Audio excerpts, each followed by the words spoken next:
সাহাবাদেরকে একবার তিনি এই সূরাটা তেলাওয়াত করে শোনালেন। সাহাবারা চুপচাপ, ঠিক যেমন এখন আপনারা চুপচাপ।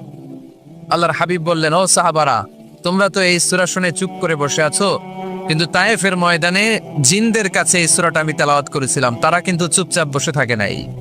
যতবার আমি ফাবি আইয়ি আলা'i রাব্বিকুমা তুকাযিবান পড়েছি, এই আয়াতের বিপরীতে তারা উত্তর দিয়েছে, কারণ এই আয়াতটা একটা প্রশ্ন। It's a question from your lord to mankind and jinnkind. এটা আল্লাহর পক্ষ থেকে মানব জাতি এবং জিন জাতির কাছে রেখে দেওয়া একটা প্রশ্ন।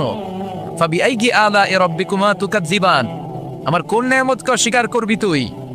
আল্লাহর কোন নেয়ামত অস্বীকার করার কোন ক্ষমতা আমাদের আছে? নাই, অসম্ভব। এজন্য এটা একটা প্রশ্ন। আল্লাহর হাবিব বললেন, আমার প্রাণের সাহাবারা, তোমাদের সামনে যখন সূরা রহমান তেলাওয়াত করলাম তোমরা চুপচাপ, কিন্তু তায়েফের ময়দানে যখন জিনদের কাছে তেলাওয়াত করেছি তখন তারা চুপচাপ থাকে নাই। যতবার আমি ফাবিআইয়ি আলা'i রাব্বিকুমা তুকাযিবান তেলাওয়াত করেছি, প্রত্যেকটা আয়াত শেষে এই প্রশ্নের উত্তর তারা দিয়েছে। সুবহানাল্লাহ পড়ে। যতবার এই আয়াতটা পড়েছি প্রত্যেকবার এই আয়াত শেষে তারা প্রশ্নের উত্তর দিয়েছে। তারা প্রত্যেকবার বলেছে, লা বিশাইইন মিন নিআমিকা রাব্বানা নুকাযযিবু ফালাকাল হামদু। আল্লাহ, তোমার কোন নেয়ামত অস্বীকার করার কোনো সুযোগ নাই, সব প্রশংসার মালিক তুমি। আবার যখন এই আয়াতটা আমি পড়েছি আবার উত্তর দিয়েছে, আবার আমি পড়েছি আবার উত্তর দিয়েছে। এরকম একবার নয়, দুইবার নয়, 5 বার নয়, 10 বার নয়, 31 বার এই আয়াত তেলাওয়াতের পর পর জিনেরা এই আয়াতের উত্তর আমার সামনে দিয়েছে। সুবহানাল্লাহ। লা বিশাইইন মিন নিআমিকা রাব্বানা নুকাযযিবু ফালাকাল হামদু। We cannot deny any of your mercy and blessings. All praises to you. All praises to you. সব ক্ষমতার মালিক একজন, চিল্লায় বলতে হবে, তিনি কে? তিনি হচ্ছেন আল্লাহ। ফাবিআইয়ি আলা'i রাব্বিকুমা তুকাযযিবান, আমার কোন নেয়ামতকে তোমরা অস্বীকার করবে? এই আয়াতটা সবার মুখস্থ আছে না নাই? মজার ব্যাপার হলো এই আয়াতটা আল্লাহ তাআলা এই সূরার ভেতরে 1 বার, 2 বার, 5 বার, 10 বার নয়, 31 বার উল্লেখ করেছেন। কয়বার? 10 বার বললেও তো হয়তো, 20 বার বললেও তো হতো, 31 বার বললেন কেন? তার মানে এটা জরুরি, এটার সিগনিফিক্যান্স, তাৎপর্য অনেক বেশি। যে জিনিস যত গুরুত্বপূর্ণ এটা বারবার বলতে হয়, ঠিক কিনা? এজন্য আল্লাহ তাআলা বারবার বলেছেন, বারবার আমাদেরকে সচেতন করেছেন। ফাবিআইয়ি আলা'i রাব্বিকুমা তুকাযযিবান। আল্লাহ বলেছেন, এই মানব জাতি আর জিন জাতি, আমার কোন নেয়ামতকে তুই অস্বীকার করবি? বল, কোন নেয়ামতকে অস্বীকার করবে? বলেন, আল্লাহর কোন নেয়ামতকে অস্বীকার করার কোন সুযোগ আছে? ওয়া ইন তা'উদ্দু নি'মাতাল্লাহি লা তুহসুহা ইন্নাল ইনসানা লাযালুমুন কাফার। যদি আমার নেয়ামতগুলো গুনতে শুরু করে দাও, গুনতে গুনতে তোমার জীবন শেষ হয়ে যাবে, হায়াত ফুরিয়ে যাবে। আমি আল্লাহর নেয়ামত গুনে কশ্চিনকালেও তোমরা শেষ করতে পারবে? সাগরের জল যদি কালি হয়ে যায়, গাছের পাতা যদি খাতা হয়ে যায়, সাগরের জল নামক কালি দিয়ে গাছের পাতা নামক খাতার উপরে যদি আল্লাহর প্রশংসা লিখতে শুরু করে দেন, আল্লাহ বলে গাছের পাতাও ফুরিয়ে যাবে, সাগরের জলও ফুরিয়ে যাবে, কিন্তু আমার প্রশংসা করে তোমরা শেষ করতে পারবে না। এজন্য আল্লাহর প্রশংসা করতে হবে বেশি বেশি নাকি কম কম? কম কম না বেশি বেশি? ফাবিআইয়ি আলা'i রাব্বিকুমা তুকাযযিবান, আমার কোন নেয়ামতকে তোরা অস্বীকার করবি? বল, O mankind and jinnkind, which of my mercy and blessings you wanna deny? আমার কোন নেয়ামতকে অস্বীকার করবি? অস্বীকার করার সুযোগ আছে? নাই। আল্লাহ হাবিব সাল্লাল্লাহু আলাইহি ওয়াসাল্লাম এই সূরাটাকে বড় পছন্দ করতেন। সূরাতু আর রহমান। সূরার নাম কি? আরো জোরে বলেন। কোরআনের 55 নম্বর সূরা এটা। কত নাম্বার? আয়াত আছে 78টা। কয়টা? সূরাটা মাক্কি সূরা। কি সূরা? এবার প্রশ্ন করি, উত্তর দেন। এই সূরাটা কোরআনের কততম সূরা? 55। আয়াত কয়টা? 78টা। মাক্কি না মাদানী? মাশাআল্লাহ, এই তো আপনারা উত্তর করতে পেরেছেন। এই সূরাটার একটা চমৎকার নাম আছে। বাইহাকী শরীফে আল্লাহর হাবিব সাল্লাল্লাহু আলাইহি ওয়াসাল্লাম ইরশাদ করেন, ইন্না লিকুল্লি শাইইন আরুস ওয়া আরুসুল কুরআনি সূরাতু আর রহমান। আল্লাহর হাবিব বললেন, সবার জন্য একজন নববধূ আছে, কোরআনেরও একটা নববধূ আছে। কোরআনের নববধূর নাম হচ্ছে সূরা আর রহমান। আওয়াজ করে সুবহানাল্লাহ বলতে পারলেন না? নববধূ বোঝেন তো? হ্যাঁ, নতুন বউ। নববধূ মানে কি? আল্লাহর হাবিব বললেন, ইন্না লিকুল্লি শাইইন আরুস ওয়া আরুসুল কুরআনি সূরাতু আর-রাহমান। সবার জন্য একটা নববধূ আছে, কোরআনেরও একটা নববধূ আছে। কোরআনের নববধূর নাম সূরা আর-রাহমান। নববধূ যেমনি বাসর রাতে হাতে পায়ে আলতা মেখে, বেনারসি শাড়ি পরে, লিপস্টিক দিয়ে, খোপায় ফুল দিয়ে, জুয়েলারি পরে, অর্নামেন্টস করে, মেকআপ করে, পার্লারিং করে তার স্বামীর জন্য ওই রাতে সে নিজেকে উজাড় করে সাজায়, ঠিক কিনা? ঠিক তেমনি আল্লাহ তাআলা এই দুনিয়াতে আমাদেরকে কি কি নেয়ামত দিয়েছেন, আবার কি কি নেয়ামত জান্নাতে গেলে দিবেন, তার সব কিছু বর্ণনা করে এই সূরাটাকে তিনি উজাড় করে সাজিয়েছেন। সূরাটার নাম কি? আরে জোরে বলেন, কি নাম? আর-রহমান। একটা দুর্বল বর্ণনায় এসেছে, দুর্বল বর্ণনায়, যে আল্লাহ তাআলা, স্বয়ং আল্লাহ তাআলা জান্নাতে জান্নাতীদেরকে এই সূরা আর-রহমানটা নিজ কণ্ঠে তেলাওয়াত করে শোনাবে। আমরা আল্লাহর কণ্ঠের তেলাওয়াত শুনতে চাই কি চাই না? আল্লাহর তেলাওয়াত কি আমাদের মতো তেলাওয়াত? আল্লাহ দেখতে কি আমাদের মতো? লাইসা কামিসলিহি শাই, তার মতো কেউ নাই। তার মতো কেউ আছে? তার মতো কেউ নাই। তিনি তার মতো। তিনি কার মতো? তিনি তার মতো। লাইসা কামিসলিহি শাই। জান্নাতীরা যখন জান্নাতে ঢুকবে, আল্লাহ তাআলা প্রশ্ন করবেন, ও জান্নাতীরা, এই কোরআনে যত নাজ নেয়ামতের বর্ণনা দিয়েছিলাম তার সবগুলো কি তোমরা পাই টু পাই বুঝে পেয়েছো? জান্নাতীরা বলবে পেয়েছি। হঠাৎ এক জান্নাতি হাত তুলে বলবে, আল্লাহ, একটা জিনিস তো পাই নাই। সবাই বলে পাইছি, তুমি পাও নাই। কি পাও নাই? কয়, আমনেরাই তো পাই নাই। সুবহানাল্লাহ পড়বেন না? আপনাকেই তো পাই নাই। সব দেখলাম, সব খাইলাম, সব দেখলাম, কিন্তু আপনারা তো দেখলাম না।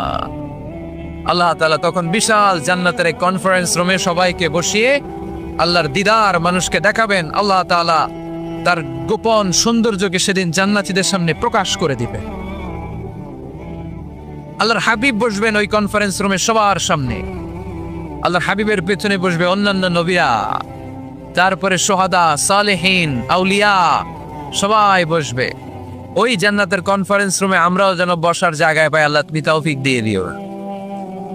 আল্লাহ তাআলা অনেকগুলো নূরের পর্দার পেছন থেকে নূরের ঝলকানি মারবেন। ওই ঝলকানি এক মুহূর্তের জন্য দিবে।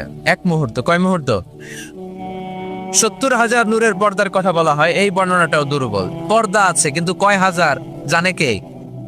আল্লাহ। ওই পর্দা সরিয়ে আল্লাহ তাআলা সৌন্দর্যের বা নূরের ঝলকানির এক আলোক ছোটা জান্নাতীদের সামনে তুলে ধরবেন এক মুহূর্তের জন্য। কয় মুহূর্ত? আলোক ছোটা দিয়েই আবার নাই, আবার সরাই ফেলবে।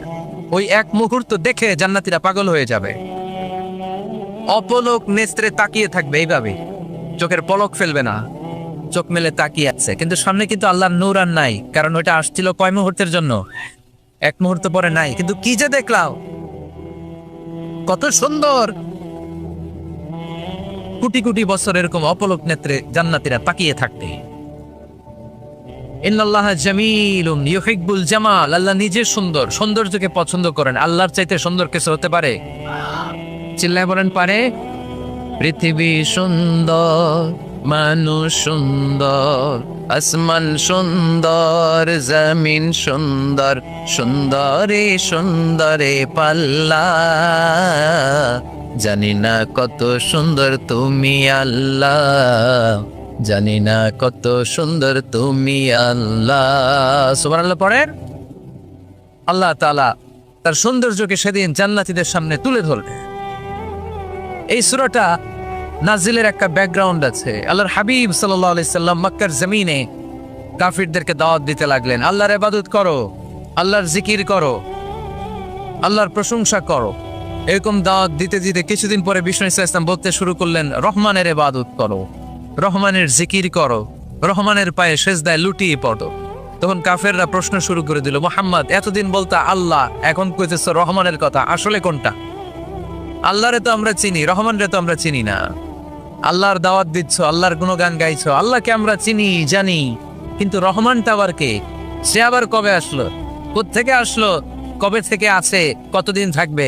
রহমানরে তো আমরা চিনি না। ওরা রহমান চিনে না। এজন্য আল্লাহ তাআলা রহমানকে চিনায় দেওয়ার জন্য আর রহমান নামে একটা সূরা নাযিল করে দিলেন। وَإِذَا قِيلَ لَهُمُ اسْجُدُوا لِلرَّحْمَنِ قَالُوا وَمَا الرَّحْمَنُ, যখন তাদেরকে বিশ্বনবী বললেন রহমানের পায়ে সিজদা দাও, রহমানের জন্য সিজদায় লুটিয়ে পড়ো, ক্বালু আমার রহমান, তারা বলল রহমানটা আবার কে? রহমানকে আল্লাহ চিনি, রহমানরে তো চিনি না। এখন রহমানকে এটা চিনানোর দরকার আছে না নাই? রহমানকে এটা চিনানোর জন্য আল্লাহ তাআলা আর রহমান নামে কোরআনে একটা সূরা নাযিল করলেন। চিল্লায় পড়েন আল্লাহু আকবার। কাফেরদেরকে জানানোর জন্য রব্বুল আলামিন সূরাত আর রহমান নাযিল করলেন আর বললেন আর রহমান আল্লামাল কুরআন খালাকাল ইনসান আল্লামাহুল বায়ান। দয়াময় রহমান শেখালেন কোরআন, বানালেন ইনসান, শেখালেন বায়ান। দয়াময় রহমান শেখালেন কোরআন, বানালেন ইনসান, শেখালেন বায়ান। দয়াময় রহমান শেখালেন কোরআন, বানালেন ইনসান, শেখালেন বায়ান। দয়াময় রহমান শেখালেন কোরআন, বানালেন ইনসান, শেখালেন বায়ান। আল্লাহু আকবার। আল্লাহ বলেন রহমান রে চিনো না? আর রহমান আল্লামাল কুরআন খালাকাল ইনসান আল্লামাহুল বায়ান। আমি হলাম রহমান, আমি দয়াময়, আমি মেহেরবান। আমার দয়ার কোনো শেষ নাই, আমার মায়ার কোনো শেষ নাই। আমার দয়া ভালোবাসা ছাড়া এই পৃথিবীতে কোনো কিছু হওয়া সম্ভব। ওয়াসিআত রাহমাতি কুল্লা শাই, সব জায়গায় আমার আল্লাহর রহমত আছে না নাই? আল্লাহর রহমত ছাড়া এক ফোঁটা বৃষ্টি আকাশ থেকে জমিনে ঝরে, আল্লাহর রহমত ছাড়া একটা গাছের পাতা মাটিতে পড়ে, আল্লাহর রহমত ছাড়া একটা শ্বাস আমরা ভেতরে ঢুকাতে পারি, আল্লাহর রহমত ছাড়া পৃথিবীতে কিচ্ছু সম্ভব না। চিল্লায় বলেন ঠিক কি না? আমার আল্লাহর দয়া ভালোবাসা যে কত বেশি আমরা জানি না, আমরা জানি না। আরশের বুকে আল্লাহ বিশাল সাইনবোর্ডে লিখে রেখেছেন সাবাকাত রাহমাতি গাদাবি, সাবাকাত রাহমাতি গাদাবি। এর মানে হচ্ছে আমার রাগের উপরে আমার দয়া বিজয় লাভ করেছে। সাবাকাত রাহমাতি গাদাবি, আমার রাগও আছে, আল্লাহর রাগ আছে না? আমার দয়াও আছে, আল্লাহর দয়া আছে না? আল্লাহ বললেন আমার রাগও আছে, আবার আমার দয়াও আছে। তবে জেনে রেখো আমার রাগের চেয়ে দয়া বেশি। আল্লাহর কোনটা বেশি? দয়া বেশি। আমাদের পাপ অন্যায় যত বড় হোক, মনে রাখবেন আল্লাহর দয়া তার চাইতেও বড়। নাকি ছোট? আপনি যত বড় পাপ করেন না কেন, আমাদের জন্য আল্লাহর পক্ষ থেকে দয়া আছে না নাই? বনি ইসরাইলের এক লোক সিরিয়াল কিলার ছিল, খালি মার্ডার করতো, সিরিয়াল মার্ডার। একটা, দুইটা, তিনটা, 10টা, 5টা করতে করতে করতে করতে 99টা মার্ডার করছে। কয়টা? এলাকায় আছে না কিরকম কেউ? 99টা মার্ডার। কল্পনা করা যায়? 99 জন মানুষকে সে নিজ হাতে হত্যা করেছে। 99 মার্ডার করার পরে তার মনে ভয় আসলো, হায় রে, না জানি আল্লাহ আমার সাথে কেমন আচরণ করে আখিরাতে। আমার তওবা আছে কিনা কপালে জানি না, আমার তো ক্ষমা নাই, কি করব আমি? তো সে লোকজনদেরকে জিজ্ঞেস করলো আমার ক্ষমা আছে কিনা, এটা কে বলতে পারবে? আমাকে আল্লাহ মাফ করবে কিনা? তারা সবাই বললো এই এলাকায় এক আল্লাহর ওলি আছে, তার কাছে যাও।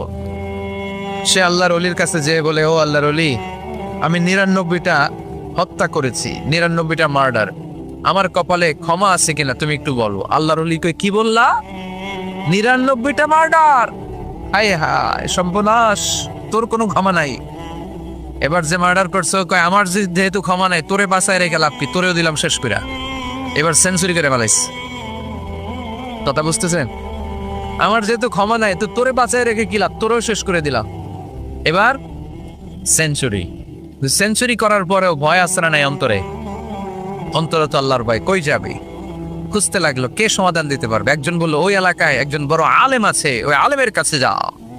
সে আলেমের কাছে যেয়ে বলে, আলেম, আমি 99টা হত্যা করেছি, এখন আমার বড্ড ভয় হয়, আল্লাহ আমারে মাফ করবে কিনা, তুমি একটু আমারে বলো। আলেম বলে, তোমার গুনাহ যত বড়ই হোক, আমার আল্লাহর দয়া তার চাইতেও বড়। তুমি কি পাপ করেছো, কি অন্যায় করেছো তুমি? তুমি জানো না আমার রব কত মেহেরবান, তিনি কত দয়ালু, তিনি ভালোবাসার আধার, তিনি করুণার আধার। তোমার পাপ অন্যায় যদি হয় খালের পানির সমান, বিলের পানির সমান, আমার আল্লাহর দয়া সাগরের পানির সমান। তোমার পাপ আর অন্যায় যদি হয় পাহাড়ের সমান, আমার আল্লাহর ভালোবাসার দয়া হচ্ছে আকাশের সমান। তুমি যদি তওবার মতো তওবা করতে পারো, ক্ষমার মতো ক্ষমা চাইতে পারো, চোখের পানি ছেড়ে, চোখের পানির বড় দাম, চোখের পানির মধ্যে বিশাল কারিশমা, এটা আল্লাহ খুব পছন্দ করে। 2 ফোঁটা পানি আল্লাহ পছন্দ করে। 1, জেহাদের ময়দানে শহীদের গা বেয়ে ঝরে পড়া রক্তের ফোঁটা। 2 হচ্ছে অনুতপ্ত বান্দার চোখের পানির ফোঁটা। বান্দা যখন অনুতপ্ত হয়ে চোখের পানি ছেড়ে কাঁদে, তার চোখের পানি চোখ বেয়ে নাকের ডগা বেয়ে মাটিতে পড়ার আগেই ওই অনুতপ্ত বান্দার সব গুনাহ আল্লাহ মাফ করে দেয়। সে জিজ্ঞেস করলো আমার ক্ষমা আছে কিনা? আলেন বলে আছে, ক্ষমা আছো। তওবার মতো তওবা কর, তাওবাতান নাসুহা। তওবার মতো তওবা করলে আল্লাহ ঠিকই মাফ করবে। সে এতটাই অনুতপ্ত হলো, এতটাই, সে আল্লাহর কাছে ক্ষমা চাইতে শুরু করলো। আলেম পরামর্শ দিল, তুমি যে এলাকায় থাকো এলাকাটা ভালো না, এলাকাটা ছাড়ো, এখানে সব ডাকাতদের এলাকা, তুমি একটা ভালো এলাকায় যাও, ওখানে যে তওবা করে ভালো মানুষ হয়ে যাও। সে নিয়ত করে কাপড় চোপড় গুছিয়ে ভালো এলাকায় যাবে। ঘর থেকে বেরোয়ার সাথে সাথেই মালাকুল মউত চলে আসছে, তার রুহু কবজ করে ফেলছে। এখন রুহু কে নিয়ে যাবে? ফাজাত মালাইকাতুর রাহমা ওয়া মালাইকাতুল আযাব। রহমতের ফেরেশতারাও আসছে, আযাবের ফেরেশতারাও আসছে। রহমতের ফেরেশতারা বলে না না, সে তওবার নিয়ত করেছে, যদিও তওবা করতে পারে নাই, যদিও ভালো এলাকায় যেতে পারে নাই, তওবার নিয়ত করেছে, অনুতপ্ত হয়েছে, ক্ষমা চাওয়ার চিন্তা করেছে, আমরা তার রুহু নিয়ে ইল্লিনে রেখে দেব। আযাবের ফেরেশতারা বলে না না, 99টা হত্যা করার পরে আরো একটা হত্যা করে সেঞ্চুরি করেছে, এখনো তো ভালোভাবে তওবা করতে পারে নাই, তার রুহুটা নিয়ে আমরা সিজ্জিনের ভেতরে ঢুকায়ে দেব। 2 দল ফেরেশতার মারামারি, এ বলে আমরা নিব, এ বলে আমরা নিব, ঝগড়া আছে না নাই? আল্লাহ বললেন রাখো রাখো, ঝগড়ার দরকার নেই। এক কাজ করো, যেখানে মারা গিয়েছে ওইখান থেকে ফিতা দিয়ে মাপতে শুরু কর। ভালো এলাকাটা যদি কাছে হয় জান্নাতের ফেরেশতারা নেবে, খারাপ এলাকা যদি কাছে হয় জাহান্নামের ফেরেশতারা নেবে। খারাপ এলাকা তো একেবারেই কাছে, ঘর থেকে বেরোয়ার সাথে সাথে মৃত্যু হয়েছে। আর ভালো এলাকা তো অনেক দূর। আল্লাহ জামিন তারে আদেশ দিলেন, জামিন এই অনুতপ্ত বান্দার জন্য তুই ভালো এলাকাটা কাছে চলে আ। ভালো এলাকাটার জামিনটা তুই সংকুচিত হয়ে যা, যদিও ঘর থেকে বের হয়েছে একেবারে কাছে, খারাপ এলাকাটা হাজার হাজার মাইল দূরে চলে যা। ফিতা দিয়ে মাপ দিয়ে দেখে সর্বনাশ, ভালো এলাকাটা তো একেবারেই কাছে, খারাপ এলাকাটা অনেক দূরে।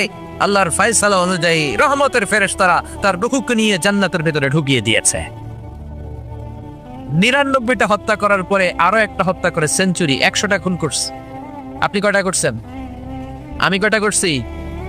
তো 100টা খুন করে যদি ও মাপ পেতে পারে আমার আল্লাহর কাছ থেকে, আমরা কি ক্ষমা পেতে পারি না? ওর পাপের কাছে আমাদের পাপ কি? কয়টা ওয়াক্ত নামাজ ছাড়ছেন আপনি? কয়টা মিথ্যা কথা বলছেন? কতবার ঘুষ খাইছেন? কত টাকা সুদে লাগাইছেন? কত অন্যায় করছেন? কত জুলুম করেছেন? মনে রাখবেন, আপনার পাপ, আপনার অন্যায়, আপনার জুলুম যত বড় হোক না কেন, আমার আল্লাহর দয়া তার চাইতে পড়ে। এজন্য আল্লাহ নিজের পরিচয় দিয়ে বললেন, আর রহমানু আল্লামাল কুরআন খালাকাল ইনসান আল্লামাহুল বায়ান। আমি রহমান, আমি দয়ার সাগর। আমি কি?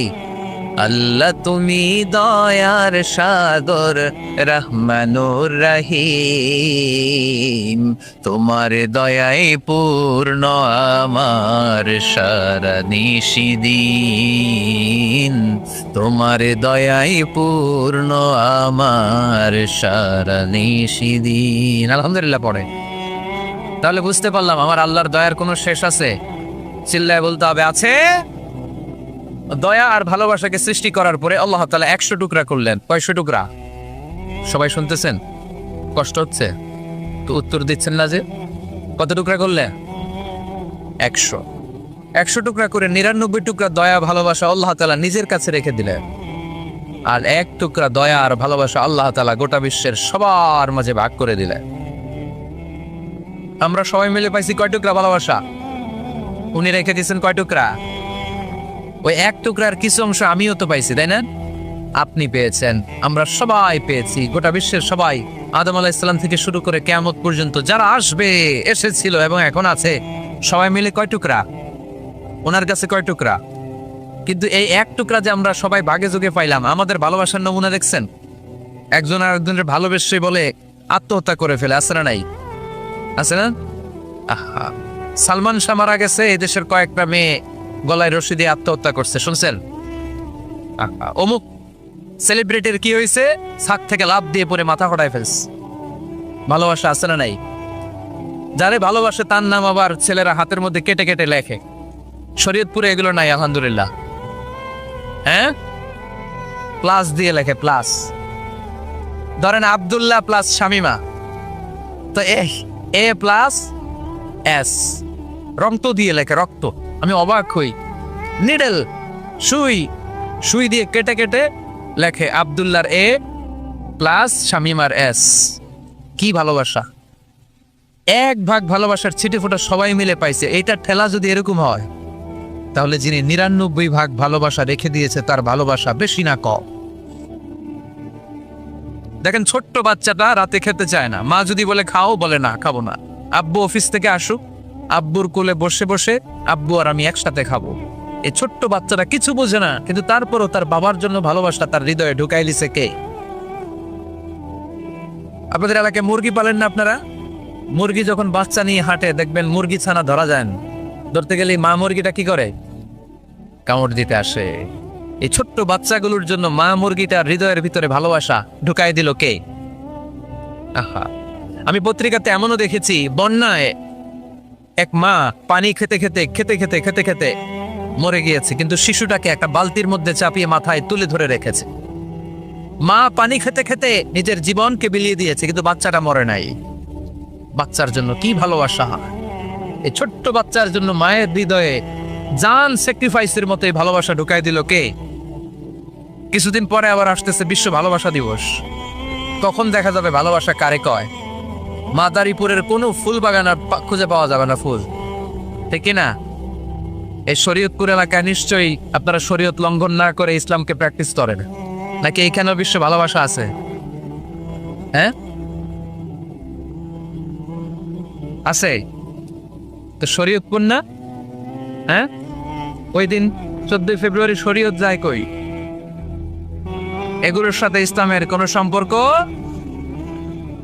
আমাদের প্রতিদিনই ভালোবাসা, সকালে ভালোবাসা, বিকেলে ভালোবাসা, সন্ধ্যায় ভালোবাসা, শীতকালে ভালোবাসা, গ্রীষ্মকালে ভালোবাসা। আমাদের ইসলামে শুধু ভালোবাসাবাসী, ঠিক কিনা? রাসূল আমারে ভালোবাসা, রাসূল আমার আলো আশা, রাসূল আমার প্রেম বিরহের মূল আলোচনা, রাসূল আমার কাজে কর্মের অনুপ্রেরণা। চিল্লায় পড়েন আল্লাহু আকবার। আমাদের ভালোবাসার কোনো কমতি আছে? 24 ঘন্টা আমাদের ভালোবাসা আছে না নাই? 365 দিন আমাদের ভালোবাসা আছে না নাই? এই জন্য আলাদা করে আমাদের কোনো দিন লাগে না বিশ্ব ভালোবাসা দিবস দরকার হয় না। যারা মাকে দেখতে পারে না, বাবারে দেখতে পারে না, এরা একদিনের জন্য মা বাবাকে উইশ করতে যায়, আর নাম দিছে বিশ্ব মা দিবস, বিশ্ব বাবা দিবস। কিছুদিন আগে দেখলাম বিশ্ব ডিম দিবস। কি দিবস? আমি কি মিথ্যা বললাম? ছিল একটা বিশ্ব ডিম দিবস। কিছুদিন পরে বানাবে বিশ্ব বাঁশ দিবস, যে যারে বাঁশ দিতে পারে। এরপর একটা বানাইছে শুনলাম বিশ্ব চিন্তা দিবস। তো এটা কি দিবস? কয় এদিন আমরা সবাই মিলে চিন্তা করি যে আসলে আমাদের কি চিন্তা করা দরকার, আছে না নাই? তো এই যে ওরা বিশ্ব মা দিবস, international mother day, international father day, মা দিবস, বাবা দিবস বছরে একবার ওল্ড হোমে রেখে আসে, বৃদ্ধাশ্রমে। যেহেতু সারা বছর বৃদ্ধাশ্রমে, বছরে একদিনও যদি মারে স্মরণ না করি কেমন হয়? তো একদিন ওই মা দিবসে মারে একটা কার্ড দিয়ে উইশ করে আসে, কিছু টাকা দিয়ে আসে। ওদের তো মা বাবার প্রতি দয়া নাই, শ্রদ্ধা নাই, ভালোবাসা নাই, এজন্য ঘটা করে ওদের দিবস পালন করা লাগে।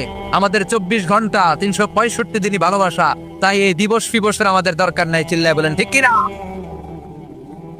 জন্মের পর থেকেই তো আমাদের ভালোবাসা, মৃত্যু পর্যন্ত ভালোবাসা, আমৃত্যু ভালোবাসা। এই জন্য বিশ্ব ভালোবাসা দিবস, এটা ইসলাম কখনো সাপোর্ট করে না। ভালোবাসার কেন্দ্রবিন্দু একজন, চিল্লায় বলতে হবে তিনি কে? 100 টুকরা করে আমাদেরকে দিয়েছেন কয় টুকরা? উনি রেখেছেন কয় টুকরা? দেখেন, এক টুকরার ঠেলায় বিশ্ব ভালোবাসা দিবস আমরা পালন করি। ভালোবাসার গান, ভালোবাসার নাটক, ভালোবাসার ফিল্ম, ভালোবাসার কবিতা, অভাব নাই। কত ভালোবাসার স্টোরি আপনারা জানেন, এত ভালোবাসা। কিন্তু সবাই মিলে ভালোবাসার এক অংশ আমরা ভাগে যোগে পেয়েছি। এক অংশের নমুনা যদি এমন হয়, 99 টুকরা ভালোবাসা যিনি রেখে দিয়েছেন নিজের মধ্যে, তার ভালোবাসা বেশি না কম? চিল্লায় বলেন, বেশি না কম? এজন্য আমরা আল্লাহর ভালোবাসার ভিখারি, আমরা আল্লাহ তাআলার রহমতের ভিখারি। আল্লাহর রহমত ছাড়া কেউ কোনোদিন জান্নাতে যেতে পারবে? কোনোদিন নিজের আমল নিয়ে বড়াই করবেন না। আপনারা কি ভাবেন যে আপনার আমল দিয়ে আপনি জান্নাতে যাবেন? শরীয়তপুরের আজকের এই প্যান্ডেলে যারা বসে আছেন, কার এরকম ভরসা আছে যে হুজুর আমি এত আমল করেছি, আমার আমলের বদৌলতে আমি জান্নাতে ঢুকবো? কে কে আছেন দেখি? আল্লাহর ওলি আছে এরকম কোন? আল্লাহর ওলি হ্যাঁ আছে? নাই। আল্লাহর হাবিব বললেন, আল্লাহর রহমত ছাড়া, ভালোবাসা ছাড়া কেউ কোনোদিন জান্নাতে ঢুকতে পারবে? আম্মা জান আয়েশা বললেন, ইয়া রাসূলুল্লাহ আপনিও না? আল্লাহর হাবিব বললেন, না আমিও না, তবে আল্লাহর রহমত আর দয়া সেদিন আমাকে ঘিরে রাখবে। মান নুকিশা উযিবা, যার হিসাব আল্লাহ সেদিন চাইবেন সে ধরা খেয়ে যাবে। সব সময় আল্লাহর কাছে এই দোয়াটা যেন আমরা করি, আল্লাহ কিয়ামতের দিন তুমি আমার হিসাব নিও না, আল্লাহ তুমি আমার বিচার বসিও না, আল্লাহ তুমি দয়া করে আমারে মাফ করে দিও। আল্লাহ যার বিচার করবেন ও জাহান্নামে যাবে, আর যার বিচার করবেন না সে জান্নাতে যাবে। আল্লাহ যদি বিচার করে আর পাই টু পাই হিসাব নেয়, নামাজ করলি না কেন, রোজা রাখলি না কেন, মিথ্যা বললি কেন, খাদ্যে ভেজাল দিলি কেন, মাছে ফরমালিন দিলি কেন, যৌতুক খাইলি কেন, ঘুষ খাইলি কেন, উল্টাপাল্টা করলি কেন, জিনা করলি কেন, একটার পর একটা প্রশ্ন বানে যদি সেই ভয়ঙ্কর দিনে আল্লাহ আমাদেরকে জর্জরিত করে, আমাদের কোনো উত্তর আছে? সেদিন আমাদের বাঁচার কোনো উপায় আছে? তাই আমরা সবাই আল্লাহর কাছে দোয়া করবো, আল্লাহ কোনো বিচার টিচার মানি না, আমরা কোনো বিচার করতে পারবো না, দয়া করবা। কথা কয় না? কি করবে? এবার আওয়াজ করে বলেন, বিচার চান না দয়া চান? রোজ হাসরে আল্লাহ আমার করোনা বিচার, আল্লাহ করোনা বিচার, পড়েন আমিন। রোজ হাসরে আল্লাহ আমার করোনা বিচার, আল্লাহ করোনা বিচার, বিচার চাহে না তব দয়া চাহে এ গুনাহগার, আল্লাহ পড়েন আমিন। তিনি যদি দয়া করেন তবেই আমরা জান্নাতে যেতে পারবো, ঠিক কিনা? এজন্য আল্লাহ বললেন, আর রহমানু আল্লামাল কুরআন খালাকাল ইনসান আল্লামাহুল বায়ান। আমি হলাম রহমান। কাফেররা বলে রহমানকে জানি না, রহমানকে চিনি না। আল্লাহ বলে রহমান রে চিনে না, আমার নাম রহমান, আমি দয়ালু, আমি মেহেরবান, ঠিক কিনা? এজন্য প্রতিদিন সূরা ফাতিহায় দ্বিতীয় আয়াতটা আমরা কি পড়ি? আর রহমান আর রাহিম, ঠিক কিনা? তিনি দয়ার সাগর, তিনি মায়ার সাগর। আমরা বললাম, আল্লাহ ঠিক আছে আমরা বুঝেছি আপনি দয়ার সাগর, আর আপনি কি করেন? দ্বিতীয় আয়াতে আল্লাহ বললেন, আল্লামাল কোরআন, আমি কোরআন শিক্ষা দেই। শুধু দয়ার সাগর হয়ে আমি আল্লাহ বসে থাকি নাই, তোমাদের হেদায়েতের জন্য আমি কোরআন নাজিল করে দিয়েছি। আল্লামাল কোরআন, আমি কোরআন শিক্ষা দেই। আমাদেরকে কোরআন শিখিয়েছে কে? বিশ্বনবীকে কোরআন শিখিয়েছে কে? আল্লাহ। এজন্য দুনিয়াতেও যারা কোরআন শিখায় তাদের মর্যাদা বাড়ায় দেয় কে? বাংলার জমিনে যারা কোরআন শরীফ শিখায় এদের মর্যাদা সবচেয়ে কম, এদের বেতন সবচেয়ে কম, এরা সমাজে সবচেয়ে বেশি অবহেলিত, ঠিক কিনা? আল্লাহর কাছে এরা সবচেয়ে বেশি সম্মানিত। আল্লাহর হাবিব বললেন, খায়রুকুম মান তাআল্লামাল কুরআন ওয়া আল্লামাহু, তোমাদের মধ্যে আল্লাহ তাআলার কাছে সবচেয়ে প্রিয় শ্রেষ্ঠ ওই মানুষটা যে নিজে কোরআন করে আবার অন্যরে করায় দেয়। সুবহানাল্লাহ পড়ে। আপনি যদি কাউরে শুধু সূরা ফাতিহাটা শিখান, কোন সূরা? সূরা ফাতিহাটা যদি শিখায় দেন, সে যতদিন সূরা ফাতিহা তেলাওয়াত করবে ওই তার তেলাওয়াতের একটা পার্সেন্টেজ সওয়াব আপনার আমলনামায় আছে না নাই? সে যদি আবার আরেকজনের শিখায়, ওই লোক যদি আবার আরেকজনের শিখায় দেয়, এরকম যতজনকে তারা শিখাবে প্রত্যেকের তেলাওয়াতের একটা পার্সেন্টেজ সওয়াব আপনার আমলনামায় ঢুকায় দিবে কে? এজন্য কোরআন নিজেও শিখবো, অন্যকেও শেখাবো। রাজি আছেন তো? আপনাদের এখানে মসজিদে কোরআন শিক্ষার আসর আছে নাকি? হ্যাঁ, এই যে বাড়ির পাশে যে একটা মসজিদ দেখলাম, কোরআন শিখায়। কিবার শিখায়? প্রতিদিন। কে শিখায়? ইমাম সাহেব বেতন টেতন দেন তো? কত দেন মাসে? 5,000 বলে কি? এক একটা ইমামের কমসে কম 1 লক্ষ টাকা বেতন হওয়া দরকার, ঠিক কিনা? না খেয়ে না পড়ে অল্পতে তুষ্ট থেকে যারা শুকরিয়া করে এরা আমাদের আইম্মাতুল মাসাজিদ, মসজিদের ইমামরা, মসজিদের মুয়াজ্জিনরা। এক একটা মসজিদের মুয়াজ্জিনের গলা হবে এরকম বিশাল উঁচু। কিয়ামতের ময়দানে সবাই আমরা এর দিকে তাকায় থাকবো, কিরে ভাই তোর গলা উঁচু কেন? সে বলবে আমার এই গলা দিয়ে প্রতিদিন 5 বার আমি আজান দিয়েছি। কিয়ামতের ময়দানে ঠিকই সম্মানিত, দুনিয়ায় আমরা চিনলাম না ওনাদেরকে। এজন্য কোরআন শিক্ষার আসর জন্য আমরা গড়ে তুলি। তালিমুল কোরআন প্রজেক্ট লাগবে, শিশুদের কোরআন শিক্ষার আসর, নারীদের কোরআন শিক্ষার আসর, বয়স্কদের কোরআন শিক্ষার আসর। আমরা কোরআন শিখে মরতে চাই, কোরআন জেনে মরতে চাই। No excuse will be granted that day. সেদিন আল্লাহ কোনো এক্সকিউজ গ্রহণ করবে না। সব পারো, হিন্দি তো ঠিকই কইতে পারো। হিন্দিতে কথা কইতে পারে না ছেলেপেলেরা? হিন্দি সিনেমা এমন দেখা দেখে হিন্দিতে কথা কইতে পারে। তো হিন্দি ভাষা বুঝতে পারলে, শিখতে পারলে, আরবি পারলা না কেন? কোনো এক্সকিউজ, ওজোর, আপত্তি সেদিন আল্লাহ গ্রহণ করবে না। শরীয়তপুরের ভাইরা, আসুন আমরা কোরআন শিখি, আসুন আমরা কোরআন পড়ি। প্রতিদিন একটা আয়াত হলেও কমপক্ষে আমরা যেন কোরআনের অর্থ পড়ি, বঙ্গানুবাদ করি। রাজি আছেন তো? আপনাদের স্মার্টফোন আছে কার কার হাতে দেখি?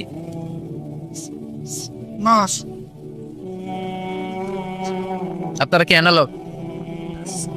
স্মার্ট আপনি? মাশাআল্লাহ। তোমরাও কি স্মার্ট? হ্যাঁ, ঠিক আছে, হাত নামাও, হাত নামান সবাই। তো এই যে স্মার্টফোন আসছে স্মার্ট বানাইতে, যেই ফোনের মধ্যে কোরআন নাই সে আনস্মার্ট, ঠিক কিনা? যার মোবাইলের ভেতরে কোরআনের অ্যাপস আছে, ডাউনলোড করে অ্যাপস রেখেছে, সেই হচ্ছে আসল smart. Is the real hero, is the real smart. এজন্য মোবাইলের অ্যাপসের ভেতরে কোরআন ঢুকাইতে হবে। শরীয়তপুরের ছেলেরা খুব সহজ, অ্যান্ড্রয়েড সাইট ইউজ করলে প্লে স্টোরে যাও, যে তুমি বাংলা কোরআন লিখো চলে আসবে। আইফোন যদি ইউজ করো অ্যাপ স্টোরে যাও, ওখানে যে বাংলা কোরআন লিখো চলে আসবে। সহজ। এত সহজ হওয়ার পরেও আল্লাহ কি বললেন আমরা যদি না শিখি, না জানি, আল্লাহ কি ক্ষমা করবে? যা বলার সব আল্লাহ বলে দিয়েছে এই কোরআনে। এই কোরআনে শুরু হয়েছে বিসমিল্লাহির রহমানির রহিম দিয়ে, মানে বা দিয়ে। কি দিয়ে? চিল্লায় বলেন না, কি দিয়ে? বা দিয়ে। আর এই কোরআন শেষ হয়েছে সূরাতুন নাস দিয়ে, যে সূরার শেষ আয়াত হচ্ছে মিনাল জিন্নাতি ওয়ান নাস। বার সিন মিলাইলে কি হয়? বাস। এবার বাসে চড়ে শরীয়তপুর শহরে যাব। ওই বাস না, এই বাস মানে যথেষ্ট, এই বাস মানে সাফিসিয়েন্ট, কাফি। আল্লাহ বুঝালেন এই 30 পারায় 114টা সূরায় আমি যা দিয়েছি এটাই বাস, যথেষ্ট। নতুন করে আর কিচ্ছু লাগবে না। চিল্লায় বলেন ঠিক কিনা? সে কোন বন্ধু বলো বেশি বিশ্বস্ত? সে কোন বন্ধু বলো বড় বিশ্বস্ত? কার কাছে মন খুলে দেয়া যায়, কার কাছে প্রাণ খুলে দেয়া যায়, হওয়া যায় অতি আশ্বস্ত। তার নাম আহমদ বড় বিশ্বস্ত। সুবহানাল্লাহ পড়েন। সেদিন ঈসা আলাইহিস সালামকে আল্লাহ পৃথিবীতে পাঠিয়েছেন শুধু এই অ্যানাউন্সমেন্টটা দেওয়ার জন্য যে ইয়াতি মিন বাদি ইসমুহু আহমদ, আমার পরে একজন নবী আসবে যার নাম হবে আহমদ। আহমদ বড় বিশ্বস্ত। এজন্য রাসূল সাল্লাল্লাহু আলাইহি ইসলামকে আমরা নবী হিসেবে পেয়ে খুশি না বেজার? ইসলামকে ধর্ম হিসেবে পেয়ে খুশি না বেজার? কিন্তু অনেকেই আমরা যে মুসলমান এটা নিয়ে খুশি না। তারা সাহসিকতার সাথে ঘোষণা দিতে পারে না যে ইন্নী মিনাল মুসলিমিন। কিন্তু আমাদের ইসলাম নিয়ে গর্ব করা উচিত, কারণ এই ধর্মকে পাঠিয়েছে কে? এটা মন মস্তিষ্ক প্রসূত কোনো ধর্ম নয়, ঠিক কিনা? এটা কি আমাদের বাপদাদার কথা অনুযায়ী চলে? ইসলাম কি নেতার কথা অনুযায়ী চলে? মসজিদের ইমামের কথা অনুযায়ী চলে? ইসলামের বিধানগুলো সরাসরি নাজিল করেছে কে? সাইয়েদনা ওমর ফারুক বলতেন, নাহনু কওমুন আ'আজ্জানাল্লাহু বিল ইসলাম। আমরা তো এমন জাতি যে জাতিকে আল্লাহ তাআলা ইসলামের দ্বারা সম্মানিত করেছে। আমাদের সম্মান ইসলামে। আমাদের সম্মান কোথায়? ফাইন ইবতাগাইনাল ইজ্জাতা বিগাইরিহি আযাল্লানাল্লাহ। ইসলাম রেখে দিয়ে অন্য কোথাও যদি আমরা সম্মান তালাশ করি তাহলে আমাদেরকে অপমানিত করে ছাড়বে কে? এজন্য আমরা যে মুসলমান এটা বুক ফুলিয়ে বলা যাবে তো? পৃথিবীর সব নবীরা মুসলমান ছিলেন। আল্লাহর দেয়া ধর্মের নাম হচ্ছে ইসলাম, এবং এই ইসলামের বিজয় অবশ্যম্ভাবী। পড়েন সুবহানাল্লাহ। যার প্রমাণ আমরা পত্রপত্রিকা খুললে, ইন্টারনেট ব্রাউজ করলে, BBC news, Al Jazeera news, CNN, cable news নেটওয়ার্কের নিউজ পড়লে আমরা জানতে পারি যে গোটা বিশ্বের বিভিন্ন ধর্মাবলম্বী লোকেরা নিজেদের ধর্ম রেখে দিয়ে তারা কালিমা পড়ে মুসলমান হয়ে যাচ্ছে। খুশি লাগে আপনাদের?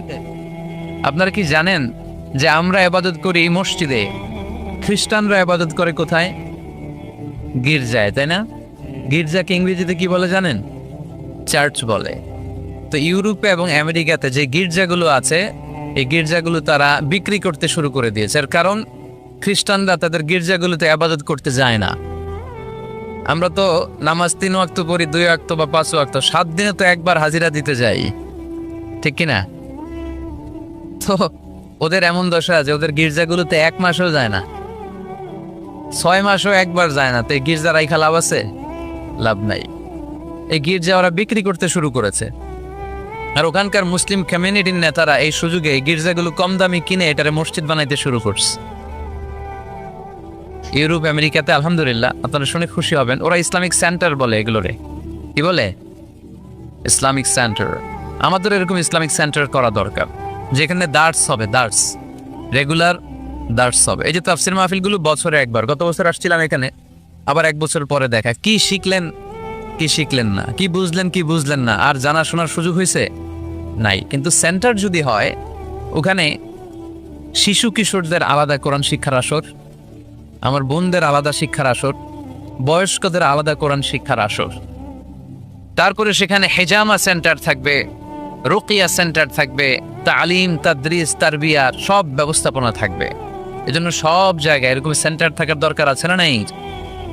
যতদিন আমরা এই ইউনাইটেড থাকব, ততদিন আমাদের দিকে চোখ তুলে তাকাবার খবরদারি কারো থাকবে না। আর ইউনিটি যখন ব্রেকডাউন করবে, আমরা শততা বিভক্ত, একজন আরেকজনের গালি দিবে, একজন আরেকজনের কাফের বলবে, তখনই সমাজের সব শান্তি সুখ এগুলো বিনষ্ট হতে চলবে। জোরে বলেন ঠিক কি না? মুসলিম উম্মার মধ্যে এখন এই সমস্যা, ইউনিটি নাই। We don't have any central leadership, আমাদের কেন্দ্রীয় নেতৃত্ব নাই। এই যে ফিলিস্তিনে যে মারে আমাদেরকে পাখির মতো গুলি করে, মিয়ানমারের রাখাইন রাজ্য থেকে 10 লক্ষ মুসলমান তাড়ায় দিল টেকনাফে, এখন তারা পাহাড়ি এলাকায় আশ্রয় নিয়েছে। সিরিয়াতে মার খেয়ে গোটা বিশ্বে এরা ছড়িয়ে আছে। এই যে মুসলমানরা গোটা বিশ্বে মার খায়, আমাদের পক্ষে কথা বলার মতো আমাদের কোনো কেন্দ্রীয় লিডার আছে? সেন্ট্রাল লিডারশিপ নাই। আল খিলাফা আল ইসলামিয়া, ইসলামিক ক্যালিফেট, এটা নাই। এই সেন্ট্রাল লিডারশিপ না থাকার কারণে গোটা বিশ্বে আমরা নির্যাতিত, নিষ্পেষিত। আমাদের কোনো মা বাপ নাই, জোরে কোন ঠিক কিনা? এদিকে লাথি মারলে ওইদিকে যাই, ওদিকে লাথি মারলে এদিকে আসি। আমাদের পক্ষ নিয়ে, আমাদের স্বার্থ নিয়ে যে কথা বলবে, জাতিসংঘে হুঙ্কার তুলবে, ওআইসি থেকে ঘোষণা আসবে, ওরকম একটা নেতাও আমাদের নাই, জোরে বলেন ঠিক কিনা? ওমরে ফারুকের মতো যদি একটা নেতা থাকতো, তাহলে গোটা বিশ্বে মুসলমানরা এক আমব্রেলার নিচে, এক ছাতার নিচে চলে আসতো, তাই না? এমন সাহাবী ছিলেন বিষ্ণু ঈসা ইসলাম তার ব্যাপারে বলেছেন, আসাদ্দুহুম ফি আমরিল্লাহি ওমর। আল্লাহর জমিনে আল্লাহর দ্বীন বাস্তবায়নের জন্য সবচেয়ে কঠিন সাহাবী ছিল যিনি, তিনি হচ্ছেন ওমর। মুনাফিকরা ওমরে ফারুককে দেখে ভয় পেত, খোদ শয়তান ইবলিস ওমরে ফারুককে দেখে ভয় পেত। আলহামদুলিল্লাহ পড়বেন না? বিষ্ণু ঈসা ইসলাম বলতেন, ওমর তুমি যদি এই রাস্তা দিয়ে হাঁটো আর শয়তান তোমারে দেখে, তাহলে শয়তান এই রাস্তা রেখে দিয়ে অন্য রাস্তা দিয়ে হাঁটে। লা নবিয়্যা বা'দি ওয়ালা রাসূলা। আল্লাহ রাসূল বললেন, আমার পরে কোনো নবীও নাই, রাসূলও নাই, তবে আমার পরে কেউ যদি নবী হতো, ওমর নবী হয়ে যেত। এরকম একজন ওমরের আমাদের দরকার। এরকম একজন ওমরের অপেক্ষায় আমরা। একজন হলেই চলবে, কয়জন লাগবে? যুগ জামানা পাল্টে দিতে চাই না অনেকজন, এক মানুষই আনতে পারে জাতির জাগরণ। এক মানুষই বিপদকালে বাঁচায় কাফেলায়, ক্ষুদ্র ডিঙ্গি বাঁচায় জাহাজ অসীম দরিয়ায়। কয়জন ওমর দরকার?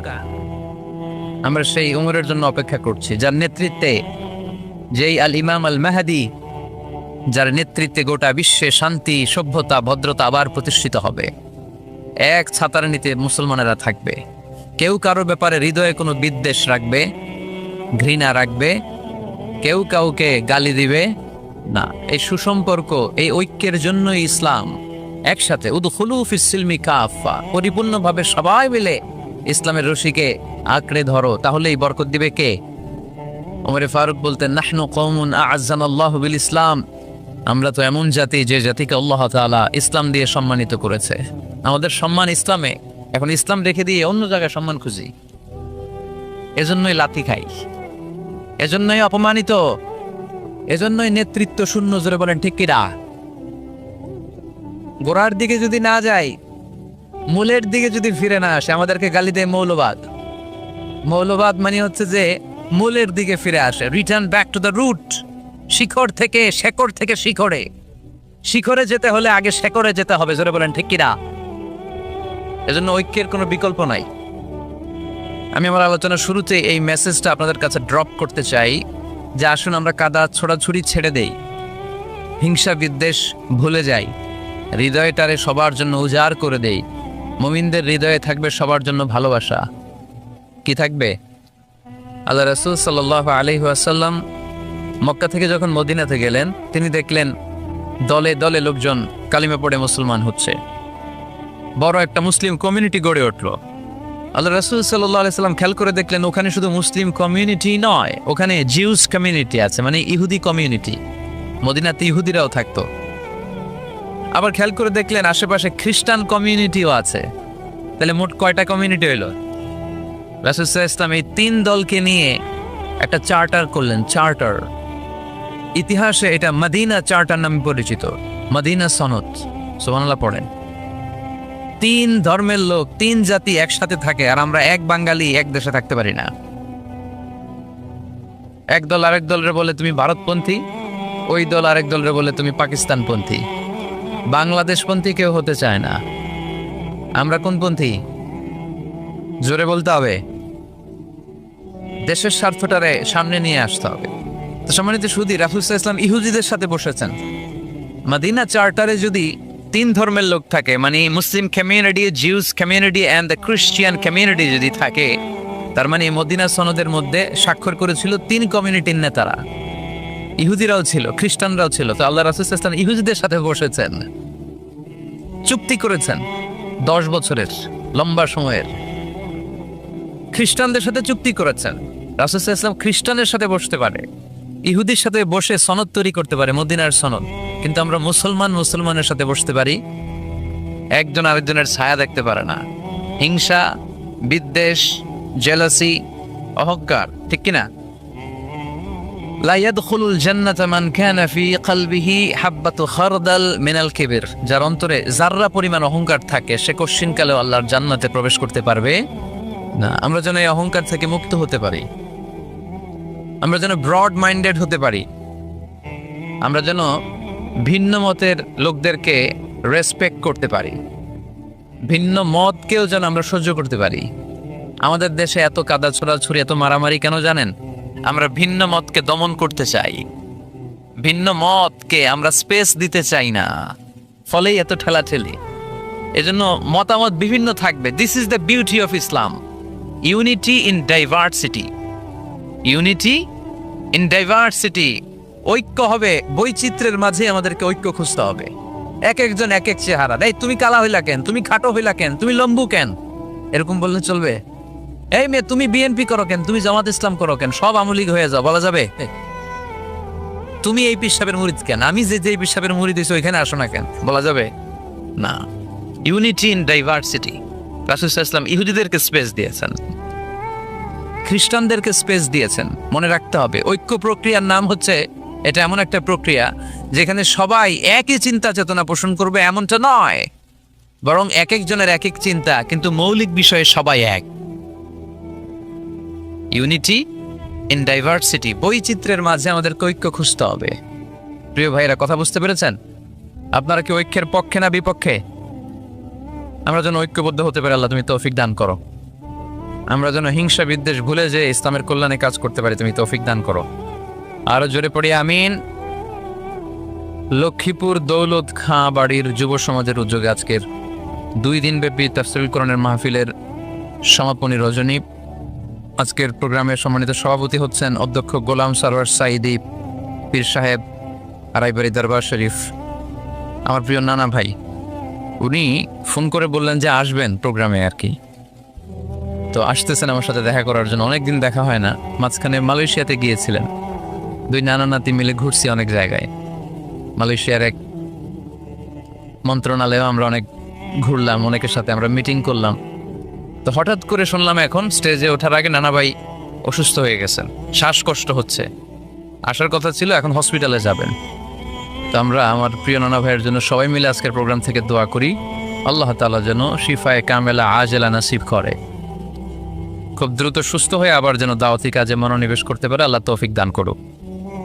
আজকের প্রোগ্রামের সহসভাপতি হচ্ছেন মাওলানা আমিরুল ইসলাম সিদ্দিকী, খতিব, লক্ষ্মীপুর কেন্দ্রীয় জামে মসজিদ। আসছেন উনি?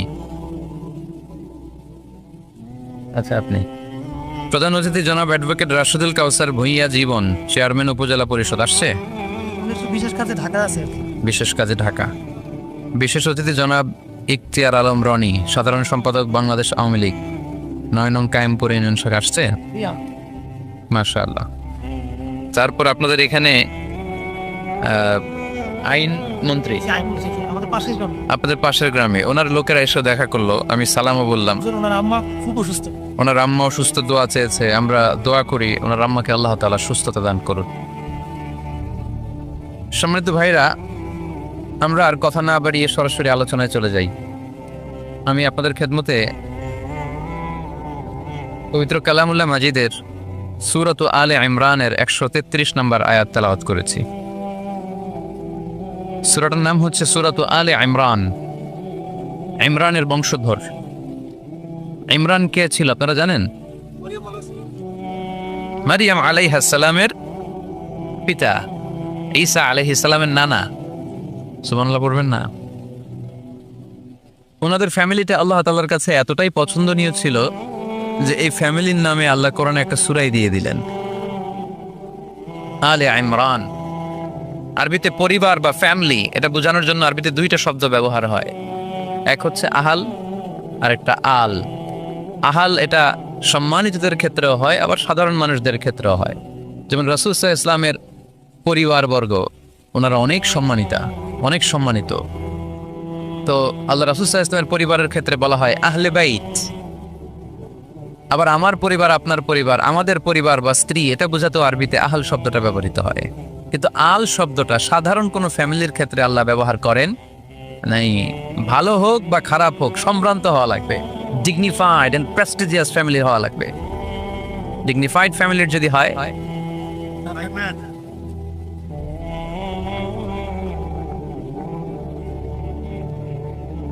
very dignified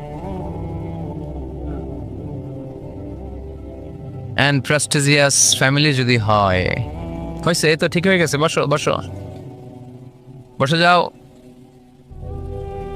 very dignified and prestigious family যদি হয়, সেক্ষেত্রে আল্লাহ কোরআনে আল বলেছেন। যেমন ইমরানের পরিবারের কথা বোঝাতে যে আল্লাহ বলেছেন আলে ইমরান। দাউদ আলাইহিস সালামের পরিচয় দিতে যে পরিবারের কথা বলতে যে আল্লাহ বলেছেন আলে দাউদ। আবার ফেরাউনের বংশ বা পরিবারের কথা বলতে যে আল্লাহ বলেছেন আলে ফেরাউন। তাহলে পরিবারের আরবি 2টা, একটা আল আর একটা আহাল। আহাল এটা সম্মানিত এবং সাধারণ উভয় ক্ষেত্রেই ব্যবহার করেন আল্লাহ তাআলা। আর আল এটা শুধু ডিগনিফাইড এন্ড প্রেস্টিজিয়াস ফ্যামিলি, ভালো হোক ফ্যামিলিটা বা খারাপ হোক, সেক্ষেত্রে আল্লাহ ব্যবহার করেন। তারই ধারাবাহিকতায় ইমরান, ওনার যে ফ্যামিলি, মারিয়াম আলাইহিস সালাম ছিলেন তার কন্যা, তার স্ত্রীর নাম ছিল হান্না বিনতে ফাখুস। এই ফ্যামিলিটা আল্লাহর কাছে বড্ড প্রিয় একটা ফ্যামিলি, এজন্য আল্লাহ তাআলা এই ফ্যামিলির নামে কোরআনে একটা সূরা দিয়েছেন। কোরআনের চ্যাপ্টারাইজেশন গুলো অনেক সুন্দর। আমি প্রায় বলে থাকি, মানুষের নামে সূরা, প্রাণীর নামে সূরা, বংশের নামে একটা সূরা আছে, সূরাতুল কুরাইশ। আছে না? এর একটা বংশের নামে, তাই না? প্রাণীর নামে আছে বড় প্রাণী, ছোট প্রাণী। স্থলের সবচেয়ে বড় প্রাণী হাতি। হাতি, আছে না সূরা? জি। সূরা ফিল। আবার স্থলের সবচেয়ে ছোট প্রাণী পিঁপড়া, আছে না? আন্নাম, সূরাতু আন্নামাল। তারপর মৌমাছির নামে আছে সূরা মা। সূরাতু আন-নাহল। মধু খান তো আপনারা? মধু, খাঁটি মধু পাওয়া যায় এলাকায়, খুব পাওয়ারফুল খাবার। কিন্তু সাইবেরিয়ান এলাকায় ওরা মদ খায়। জিজ্ঞেস করলাম কেন? কয় খুব ঠান্ডা। আমি বললাম মধু খাইও, আরো বেশি গরম হবা। মদ খেলেও শরীর গরম হয়, কিন্তু মধু খেলে তার চেয়ে বেশি গরম হয়। রাসূল সাল্লাল্লাহু আলাইহি ওয়াসাল্লাম মধু খেতেন। কিছু কিছু হাদিয়া আল্লাহ রাসূল সাল্লাল্লাহু আলাইহি ওয়াসাল্লাম ফিরিয়ে দিতেন না। এর মধ্যে একটা হচ্ছে মধু। মধু দিলে বলতেন না যে না নিব না। আতর ফিরিয়ে দিতেন না। বালিশ, বালিশ খুব পছন্দ করতেন। আল্লাহ রাসূল ঠেকনা দিয়ে বসতে পছন্দ করতেন। সুবহানাল্লাহ পড়ায়। রাসূল সাল্লাল্লাহু আলাইহি ওয়াসাল্লামের কাছে একটা কসমেটিক্সের বক্স থাকতো সব সময়, জরুরি 5-6টা জিনিস এর ভেতরে থাকতো। ওখানে আল্লাহ রাসূল সাল্লাল্লাহু আলাইহি সাল্লাম চিরুনি রাখতেন। চিরুনি, আপনারা চুল আঁচড়ান তো চিরুনি দিয়ে, সবসময় পরিপাটি থাকবেন, এটা সুন্নাহ। পরিচ্ছন্ন ফিট থাকা, সবসময় গেট আপটা ভালো থাকা, এটা সুন্নাহ। আল্লাহ রাসূল সাল্লাল্লাহু আলাইহি ওয়াসাল্লাম কোনো বিদেশি ডেলিগেট আসলে তাদের সাথে দেখা করার আগে সময় নিতেন, নিজেকে গুছিয়ে নিতেন। সুবহানাল্লাহ পড়েন। চুলগুলো আঁচড়ে রাখতেন এই চিরুনি দিয়ে। তাহলে ব্যক্তিগত কসমেটিক্স বক্সে আল্লাহ রাসূল সাল্লাল্লাহু আলাইহি ওয়াসাল্লাম যে জিনিসগুলো রাখতেন তোর মধ্যে একটি হচ্ছে চিরুনি। 2 নম্বর, আল্লাহ রাসূল সাল্লাল্লাহু আলাইহি ওয়াসাল্লাম জাইতুনের তেলের একটা ছোট্ট বোতল রাখতেন। ওয়াত-তিনি ওয়াজ জাইতুন, অলিভ অয়েল। অলিভ অয়েলের ওয়াজ করেছি গত বছর। যেখানেই আমার সাথে লোকজনের দেখা, কয় হুজুর এখন থেকে অলিভ অয়েল মাখি আমি, এজন্য সুন্দর হয়ে গেছি।